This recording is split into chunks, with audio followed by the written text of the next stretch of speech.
আসসালামু আলাইকুম। আমি Mariam Jalil, Khilgaon ideal school and college থেকে অনলাইন ক্লাস থেকে বলছি। কেমন আছো তোমরা সবাই? আশা করি ভালো আছো। আলহামদুলিল্লাহ, আমিও ভালো আছি। কে মাস্ক ব্যবহার করছো তো সবাই? আশা করি করছো। কারণ আমাদেরকে কি করতে হবে? মাস্ক ব্যবহার করতে হবে, স্বাস্থ্যবিধি মেনে চলতে হবে, তাই না? সারা পৃথিবীটাই হচ্ছে কি খুব একটা অস্বস্তিকর পরিবেশের মধ্যে দিয়ে যাচ্ছে, তাই না? সেজন্য আমাদেরকে কি করতে হবে? নিজে সুস্থ থাকার জন্য এবং অন্যকে সুস্থ রাখার জন্য অবশ্যই আমাদেরকে মাস্ক ব্যবহার করতে হবে, স্বাস্থ্যবিধি মেনে চলতে হবে, হ্যান্ড স্যানিটাইজার ব্যবহার করতে হবে, তারপর হচ্ছে সামাজিক দূরত্ব বজায় চলতে হবে। হ্যান্ড স্যানিটাইজার ব্যবহার করবে ঠিক আছে, কিন্তু তার চেয়েও ভালো যদি তোমরা সাবান দিয়ে ভালো করে হাত ধো, ঠিক আছে? আচ্ছা, তাহলে তোমাদেরকে বিজয়ের মাসে বিজয় দিবসের শুভেচ্ছা। সবাই ভালো আছো আশা করি। আমাদের এই বিজয়, আমাদের এই স্বাধীনতা, আমাদের প্রাণের বাংলা, তাই না? আমরা সবাই আমাদের বাংলাদেশকে ভালোবাসি, তাই না? এই আমাদের মুক্তিযুদ্ধের মাধ্যমে আমাদের যে একটি সোনার দেশ, আমাদের একটি লাল সবুজের যে পতাকা, সেগুলো সবই আমাদের কি সব প্রাণের অন্তরের ভালোবাসার জায়গা, তাই না? তাই তোমাদের সবাইকে লাল সবুজে শুভেচ্ছা বিজয় দিবস, এই বিজয়ের মাসে, ঠিক আছে? ভালো থেকো তোমরা সবাই। তো পড়াশোনা চলছে আশা করি। আমরা গত ক্লাসে যে ক্লাসগুলো দিয়েছিলাম আশা করি সেই ক্লাসগুলো তোমাদের হয়ে গেছে। তো আজকে আমি তোমাদের সাথে অর্থনীতি প্রথম পত্রের দ্বিতীয় অধ্যায়ের যোগান নিয়ে কথা বলবো। কি চাহিদা হয়ে গেছে পড়া? হ্যাঁ, আমরা হচ্ছে চাহিদাটা পড়েছি, এখন চাহিদার সাথে হচ্ছে আমরা যোগানটা পড়বো। এবং আমাদের যে স্থিতিস্থাপকতার যে পড়াগুলো আছে, চাহিদা স্থিতিস্থাপকতার এবং যোগানের স্থিতিস্থাপকতার, সেই পড়াগুলো আমরা পরবর্তী ক্লাসগুলো যেগুলো হবে সেগুলোতে সেগুলো পড়ে নিব। আর এখন আমি যেটা তোমাদেরকে পড়াবো সেটা হচ্ছে যোগান। আমরা যে পড়েছিলাম চাহিদা কাকে বলে, সেটা কি? সেটা ছিল হচ্ছে আমাদের কোনো কিছু পাওয়ার আকাঙ্ক্ষা। কোনো কিছু আমরা যদি পেতে চাই এবং সেটা পাওয়ার জন্য যদি আমাদের সামর্থ্য থাকে এবং সেটা পাওয়ার সামর্থ্যটা যদি আমাদের ব্যয় করার ইচ্ছা থাকে, তারপর সেটা যদি হাতে আসে, সেটাই হচ্ছে আমাদের চাহিদা। আমার সামর্থ্য নেই, আমি কিনতে পারবো না, আমার কাছে টাকা থাকলেও আমি সেই জিনিসটার জন্য ব্যয় করব না, তাহলে কিন্তু সেটা চাহিদা হবে না। তিনটা সমন্বয় থাকতে হবে চাহিদা হতে হলে। আর যোগান, যোগান হচ্ছে সেই তোমাদের যে চাহিদা আছে বা আমাদের যে চাহিদা আছে সেটার জন্য আমরা আমরা কাদের কাছে যাব? আমরা উৎপাদনকারীর কাছে যাব, আমরা বিক্রেতার কাছে যাব, তাই না? তাহলে কি আমরা যে সেটা টাকা দিয়ে কিনতে চাই, কার কাছ থেকে কিনতে চাই? আমরা একজন দোকানদারের কাছে সেটা কিনতে চাই, তাই না? তাহলে দোকানদারের কাছে যে থাকতে হবে না? থাকতে হবে। হ্যাঁ, ওই যে থাকতে হবে, এটাই হচ্ছে যোগান। এবং দোকানদার যারা আছেন তারা কার কাছে যাবেন? তারা যাবে উৎপাদনকারীর কাছে, তাই না? তাহলে উৎপাদনকারীর কাছেও সেটা থাকতে হবে। তার মানে মজুদ, সরবরাহ, তাই না? নিশ্চিতকরণ, সেটাই হচ্ছে যোগান। তো অর্থনীতির ভাষায় যদি যোগান আমরা বলি, তাহলে সেটা হচ্ছে সেটা যে একটি নির্দিষ্ট সময়ে একটি নির্দিষ্ট দামে বিক্রেতাগণ কোনো দ্রব্যের যে পরিমাণ বিক্রয় করতে প্রস্তুত থাকে, সেটাই হচ্ছে যোগান। তাহলে অর্থনীতির ভাষায় কি? অর্থনীতির ভাষায় হচ্ছে একজন বিক্রেতা তার একটি নির্দিষ্ট সময় নির্দিষ্ট দামে সে যেটুকু জিনিস হচ্ছে বিক্রি করতে প্রস্তুত থাকে, কার কাছে? ক্রেতার কাছে। তাহলে সেটুকুই হচ্ছে তার যোগান। আমাদের বলা হচ্ছে যে যোগানে উৎপাদনের উপর নির্ভর, মানে দ্রব্যের যোগান যেটা, সেটা হচ্ছে উৎপাদনের উপর নির্ভরশীল হলেও সেটা কিসের দ্বারা? দাম এবং সময়ের উপর যোগান অনেকটা নির্ভর করে। বলছে দ্রব্যের যোগানটা হচ্ছে উৎপাদনের উপর নির্ভরশীল। অবশ্যই উৎপাদনের উপর নির্ভরশীল, কেননা সেটা যদি উৎপাদিত না হয় তাহলে তো সেটা আমাদের হাতে আসবে না, তাই না?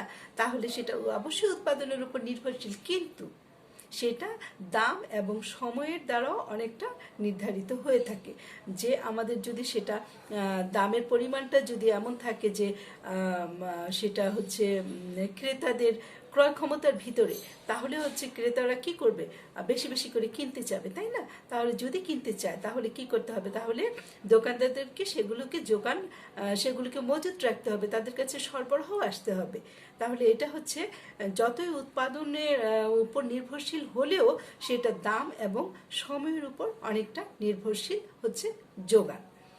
বলছে যে কোনো নির্দিষ্ট সময়ে বিভিন্ন সম্ভাব্য দামে কোনো দ্রব্যের যে পরিমাণ বিক্রয়ের জন্য উপস্থাপন করা হয় তার তালিকাই হচ্ছে যোগান।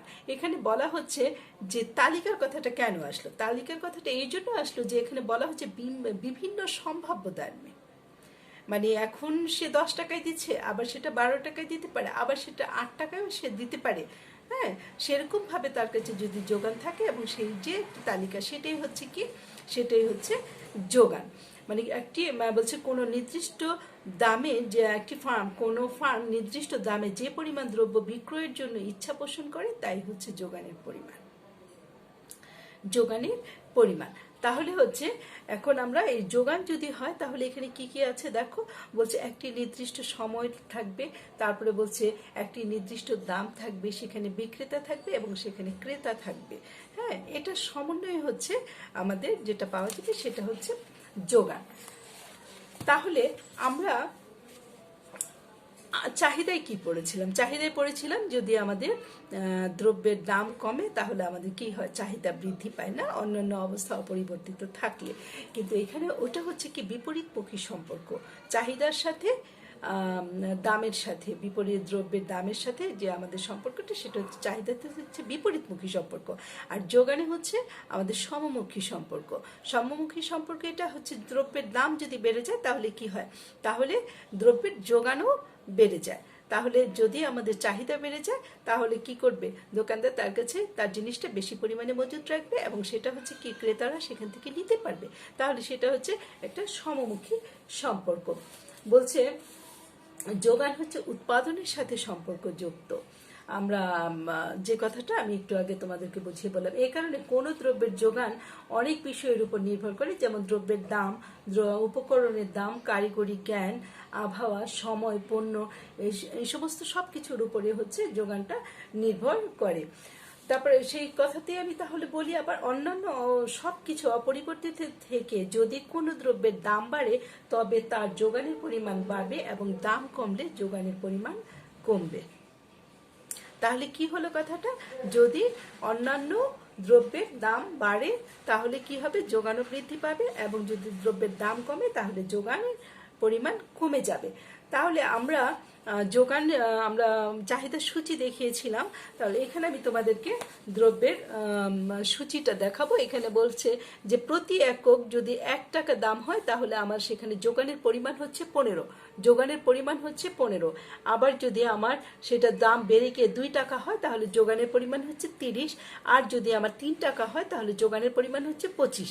এবং যদি 4 টাকা হয় তাহলে যোগানের পরিমাণটা হচ্ছে আমার 30। তার মানে হচ্ছে দাম বেড়ে গেলে যোগান বেড়ে যাবে, দাম কমে গেলে যোগান কমে যাবে, তার মানে হচ্ছে সমমুখী সম্পর্ক। তাহলে সেটাই এখন আমি তোমাদেরকে রেখার মাধ্যমে যদি দেখাই, দেখো তাহলে এখানে কি বলা হচ্ছে। দেখো এখানে আমরা রেখার মাধ্যমে দেখালাম হচ্ছে পি তে আমাদের রেখাটা হচ্ছে লম্ব অক্ষে হচ্ছে দাম দেখালাম এবং হচ্ছে ভূমি অক্ষে হচ্ছে আমাদের দেখালাম হচ্ছে আমাদের যোগানের পরিমাণ। তাহলে যখন আমার 1 টাকা তখন আমার যোগান হচ্ছে কত, 15। যখন আমার 2 টাকা তখন হচ্ছে আমার যোগান হচ্ছে 20। যখন আমার 3 টাকা তখন যোগান হচ্ছে আমার 25। এবং যখন আমার 4 টাকা তখন যোগান হচ্ছে আমার 30। তাহলে এখন আমার এখানে 1 2 3 4টা বিন্দু পেলাম। তাহলে 4টা বিন্দুকে যদি আমি মিলিত করে দিই, চলে এ বি সি ডি, এই 4টা বিন্দুকে যদি মিলিত করি তাহলে আমি যে রেখাটা পাবো সেটাই হচ্ছে আমার যোগান রেখা। আমি চাহিদা রেখা তোমাদেরকে দেখিয়েছি। তাহলে চাহিদা রেখা পড়েছে, ওটা হচ্ছে বিপরীতমুখী সম্পর্ক, কারণ দ্রব্যের দাম বেড়ে গেলে চাহিদা কমে যায়, আবার দ্রব্যের দাম কমে গেলে তাহলে চাহিদা বেড়ে যায়। আর এখানে হচ্ছে যোগানটা হচ্ছে দ্রব্যের দাম বেড়ে গেলে কি হয়, আমাদের যোগান বেড়ে যায়, আবার দ্রব্যের দাম কমে গেলে আমাদের যোগান কমে যায়। আচ্ছা, তারপরে এই কথার সাথে যেটা আসবে সেটা হচ্ছে যোগানের এই যে আমরা বিধিটা পড়লাম তার সাথে কিন্তু আবার অনেক সময় সেটা ব্যতিক্রম হতে পারে এবং ব্যতিক্রম হয়। হ্যাঁ, প্রত্যেকটা বিধিরই একটা ব্যতিক্রম থাকে। বলছে যে আমাদের ওখানে বলা আছে কি যে দ্রব্যের দাম বেড়ে গেলে চাহিদা আমাদের যোগানটা বেড়ে যায়, কিন্তু বলতেছে ভবিষ্যতে দামের ব্যাপক পরিবর্তনের যদি সম্ভাবনা থাকে তাহলে দ্রব্যের দাম সামান্য বাড়লেও এখানে যোগানের পরিমাণ বাড়ে না। বলছে ভবিষ্যতে যদি দামের ব্যাপক পরিবর্তনের সম্ভাবনা থাকে, মানে বৃদ্ধি হওয়ার সম্ভাবনা থাকে, তাহলে হচ্ছে বলতেছে দ্রব্যের দাম সামান্য বাড়লেও যোগান বাড়ে না। কারণ তারা যোগান বাড়ায় না এই কারণে তারা মনে করে যে আমাদের সামনে যদি জিনিসের দাম আরও বেড়ে যায় তাহলে তখন আমরা আরও বেশি দামে বিক্রি করতে পারবো, তখন আমরা যোগানটাকে বৃদ্ধি করব।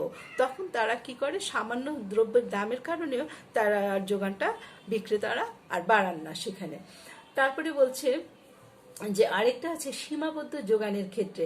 সীমাবদ্ধ যোগানের ক্ষেত্রে দাম বৃদ্ধির মাধ্যমে অধিক যোগান লাভের সম্ভাবনা নেই। বলছে সীমাবদ্ধ যোগান, মানে এখানে যদি সীমাবদ্ধ যোগান হয় মানে যে যোগানটা হচ্ছে আর কোনোভাবে বৃদ্ধি করা সম্ভব না, সেখানে হচ্ছে দ্রব্যের দাম বেড়ে গেলেও কিন্তু আর যোগান বাড়ানো কোনোভাবে সম্ভব হয় না। ঠিক আছে, কারণ এটা হচ্ছে সীমাবদ্ধ, এখানে আর বাড়ানোর কোনো সম্ভাবনা নেই। বলছে যেমন ধরো কি পাবলো পিকাসের শিল্পকর্ম বা জয়নুল আবেদিনের শিল্পকর্ম, পুরাতন যে মুদ্রার, তারপরে টিপু সুলতানের তলোয়ার, এগুলোকে হচ্ছে যত বেশি দামি দেওয়া হোক না কেন বা যত বেশি দামি বেড়ে যাক না কিন্তু কিন্তু কখনোই কোনো যোগানদার এইটার যোগান কখনোই আর বাড়াতে পারবে না। ঠিক আছে, তাহলে হচ্ছে এখানে হচ্ছে চাহিদা, আমাদের যে যোগান বিধিটা আছে সেটা হচ্ছে ব্যতিক্রম, যে দ্রব্যের দাম বেড়ে গেলে এখানে চাহিদার যোগানের দাম বাড়ানো কোনোভাবেই সম্ভব হয় না। আবার বলা হচ্ছে যে এখানে উপকরণ সীমাবদ্ধ। বলছে শ্রমিকের মজুরি অধিক বাড়লে শ্রমের যোগান তত বাড়ে না। শ্রমিকের মজুরি যদি বেশি দেওয়া হয় তাহলে কি হয়, শ্রমিকের শ্রমের যোগান আর বাড়ে না। কারণ শ্রমিক যদি বেশি মজুরি পায় তাহলে কি হয়, তারা অলস হয়ে যায়। অলস হয়ে গেলে তাদেরকে আর যদি আমরা মজুরি বাড়িয়ে দিই কিন্তু তখন আর শ্রম পাওয়াটা আমাদের জন্য মুশকিল হয়ে যায়। কারণ হচ্ছে তখন শ্রমিকরা বেশি দামে দুদিন কাজ করার পরে তারা যে পরিমাণ মজুরি পায় সেই পরিমাণ মজুরি নিয়ে যে তারা বাসায় বিশ্রামে থাকে, তারা পরবর্তী দিনে যদি তুমি তাদেরকে মজুরি বাড়িয়ে দাও এবং তাদেরকে ডাকো কিন্তু তারা তখন কাজে আসে না, তারা তখন কি হয়ে যায়, অলস হয়ে যায়। ঠিক তখনই কিন্তু আবার যোগান বিধিটা আমাদের সেখানে কার্যকর হয় না। সেখানে হচ্ছে যোগান বিধিটার ব্যতিক্রম দেখা যায়, যে কারণ যোগান বিধিটা বলাই হয়েছে যে আমাদের যদি অর্থের আমাদের দ্রব্যের মূল্য বেড়ে যায় তাহলে হচ্ছে আমাদের যোগান বাড়বে, কিন্তু এখানে হচ্ছে শ্রমিকরা হচ্ছে বেশি ইনকাম করে ফেললে কিন্তু তারা যে অলস হয়ে যায় তখন আর এখানে শ্রমের যোগানটা বাড়ানো সম্ভব হয় না। ঠিক আছে, বুঝতে পেরেছো পড়াগুলো? আশা করি পড়াগুলো বুঝতে পেরেছো। এখন আমি তোমাদেরকে বলি, যদি আমাদেরকে বলা হয় যে ধরো আমি তোমাদেরকে বলি তোমরা একটা কাল্পনিক চাহিদা কাল্পনিক একটা যোগান সূচি থেকে একটা যোগান রেখা অঙ্কন করো কাল্পনিকভাবে। হ্যাঁ, কারণ তোমাদের মাথায় থাকতে হবে কি যে দ্রব্যের দাম বেড়ে গেলে আমার যোগান বেড়ে যায়, তাহলে কি হবে, তুমি 2 টাকা 4 টাকা 6 টাকা 10 টাকা এইভাবে করে দাম বাড়িয়ে দাও, দাম বাড়িয়ে একটা ছক তৈরি করো এবং তার সাথে সাথে যেহেতু আমাদের কি হলো, আমাদের এখানে আমরা কি 2 টাকা, তারপর 4 টাকা, তারপর 6 টাকা, তারপর 8 টাকা, তারপর 10 টাকা, এরকম করে একটা দামের লিস্ট করি। তার পাশাপাশি হচ্ছে আমি 2 টাকায় হচ্ছে কতটুকু জিনিস আমি ওখানে রেখেছি, ধরো 10, তারপর 4 টাকার সময় আমি ওটা করে দিলাম হচ্ছে 20, আবার 6 টাকার সময় 30, এভাবে করে যতটুকু দাম বেড়ে যাচ্ছে তার সাথে সাথে করে আমি কি করতেছি, আমার যোগান বাড়িয়ে দিচ্ছি। এরকম করে একটা সূচি তৈরি করে ফেলি আমরা, তারপর সূচি তৈরি করে সেই সূচিটাকে আমরা রেখা তৈরি করি। তাহলে রেখা করতে হলে কি করতে হবে, আমাদেরকে রেখা করতে হলে আমাদেরকে লম্ব অক্ষে হচ্ছে কি রাখতে হবে, লম্ব অক্ষে হচ্ছে আমি তোমাদেরকে যে বললাম যে 2 টাকা, হ্যাঁ এখানে তুমি 10 একক, 4 টাকা 20 একক, 3 টাকা 30 একক, হ্যাঁ তারপরে হচ্ছে 4 টাকা 40 একক। ঠিক আছে, এগুলো হচ্ছে তুমি মনে মনে একটা সূচি তৈরি করে নিলে, যেহেতু বলা হচ্ছে কাল্পনিক সূচির কথা, তাহলে সূচিটা তৈরি করে নিলে এখন হচ্ছে এটাকে তোমাকে যদি আমি বলি যে তুমি আমাকে রেখা এঁকে দেখাও, তাহলে কি করতে হবে, সেটা কি করতে হবে দেখো। তাহলে হচ্ছে তুমি হচ্ছে লম্ব অক্ষ দিবে একটা, আর একটা হচ্ছে ভূমি অক্ষ দিবে, ঠিক আছে। এখানে আমাদের সেন্টার পয়েন্ট, এখানে আমরা 0 দিলাম, আর এখানে আমাদের যে লম্ব অক্ষ সেখানে হচ্ছে আমরা P, আর এখানে হচ্ছে আমার ভূমি অক্ষে সেখানে আমি হচ্ছে যোগান, ঠিক আছে। এখানে হচ্ছে আমি যোগান। আচ্ছা, তাহলে এখন এখানে আমি করেছি কি 2 4 6 2 4 3 6 2 4 6 8, ঠিক আছে। 2 4 6 8, এটা হচ্ছে দাম বাড়ালাম, দামের সাথে সাথে হচ্ছে আমার যোগানটা বাড়ালাম এখানে। তাহলে এখন আমি এখানে কি করি, এখন আমি যেহেতু যোগানটা হচ্ছে আমি কি নিচে ভূমি অক্ষে দিয়েছি, তাই না, ভূমি অক্ষে দিয়েছি, তাহলে আমি করি 10 20 30 40, 10 20 30 40। এই দেখো আমি করেছি 10 20 30 40, আর এখানে আমি হচ্ছে দামগুলো দিব। তাহলে হচ্ছে আমি 2 4 6 8, এখানে আমি দামের ঘর রেখেছি 2 4 6 8, ঠিক আছে, হয়েছে। আচ্ছা, এখন আমি এখানে আমি বলেছি তোমাদেরকে কল্পনা করার জন্য, তাহলে হচ্ছে কি 2 একক যখন 2 টাকা যখন দাম ছিল তখন তুমি করেছো কি, তখন তুমি করেছো হচ্ছে 10 একক যোগান রেখেছো, যখন 4 তখন করেছো হচ্ছে 20 একক, তারপরে হচ্ছে যখন 6 তখন তুমি যোগান রেখেছো 30 একক, যখন তোমার 8 তখন তুমি রেখেছো হচ্ছে 40 একক, হয়েছে। আচ্ছা, তাহলে এই একটা বিন্দু, এই একটা বিন্দু, এই একটা বিন্দু, এই একটা বিন্দু, তাহলে এ বিন্দু, বি বিন্দু, সি বিন্দু, ডি বিন্দু, তাহলে এই 4টা বিন্দুকে আমি যোগ দিয়ে দিলে তাহলে আমি যেটা পাবো এস ড্যাশ, সেটা হচ্ছে আমার যোগান রেখা, সেটা হচ্ছে আমার যোগান রেখা, ঠিক আছে। আমি আশা করি তোমরা আমার পড়াটা বুঝতে পেরেছো, এবং বাসায় হচ্ছে বেশি বেশি করে পড়বে, কারণ প্রত্যেকটা পড়া ফেলে রাখা যাবে না কোনো পড়া, ঠিক আছে, সব পড়া করে ফেলতে হবে সাথে সাথে, তাহলে তোমাদের সবগুলো পড়া হয়ে যাবে। আশা করি তোমরা এখানে যোগান কাকে বলে, তারপর হচ্ছে যোগানের যে বৈশিষ্ট্যগুলো আছে সেগুলো, তারপরে হচ্ছে যোগান বিধি, যোগান, তারপরে হচ্ছে চাহিদা, যোগান সূচি, যোগান রেখা, তারপরে আমি বললাম হচ্ছে যোগানের বিধি যে ব্যতিক্রমগুলো আছে সেগুলো, ঠিক আছে। আশা করি তোমরা পড়বে, পড়বে তো?